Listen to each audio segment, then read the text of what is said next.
அப்போ இந்த தேர்தலில் நம்ம தோத்தா நல்லதுன்னா வேணும்னு தோக்குறதும் தோக்கவும் போவார். ஸோ இதெல்லாம் பண்ணுறது அப்படிங்கிறது அந்த ஜோதிடத்தை முழுமையாக நம்புறது அப்படிங்கிறதா இல்லை அந்த நேரத்தில் சூழ்நிலையை முடிவு பண்ணிட்டு பண்ணுறதா எப்படி சார்? அதெல்லாம் நீங்கள் தான் சொல்லணும். அந்த அளவுக்கு எனக்கு புத்தி கிடையாது. ஸோ அடுத்த தலைமுறையில் அழகிரி, ஸ்டாலின் இந்த மாதிரியான போட்டி வர்றப்ப அங்கேயுமே ஜோதிடம் தானா? தெரியாது. அது அவங்களதாங்க.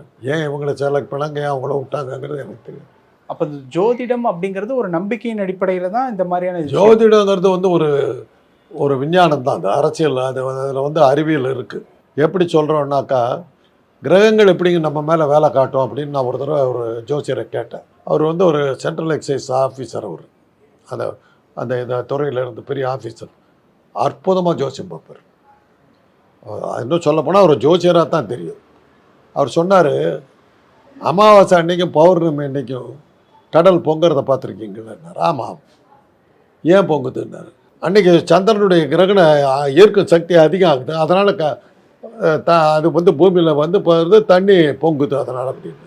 ஆக அந்த கிரகணங்கள் வந்து கடலுடைய போக்கை மாற்றுதா இல்லையான்னு. ஆமாம். அப்படி கடலில் இருக்கிற அவ்வளோ பெரிய சக்தியவே அதால் மாற்ற முடியும்னா நம்ம உடம்புக்குள்ளார அந்த அந்த கிரகண நேரத்தில் வந்து ஒரு அழுத்தம் உண்டாகுது பூமி மேலே. அந்த அழுத்தத்தில் நம்ம உடம்பு மனிதர்கள்லாம் பயணம் பண்ணுறோம். பயணம் பண்ணும்போது அந்த அழுத்தத்தை தாங்க முடியாமல் மூளை வந்து செயல்பாடுகளில் வந்து சில வித்தியாசங்களை காட்டுது. அது பிரகாரம் நம்ம வந்து நடவடிக்கைகளும் மாறும்.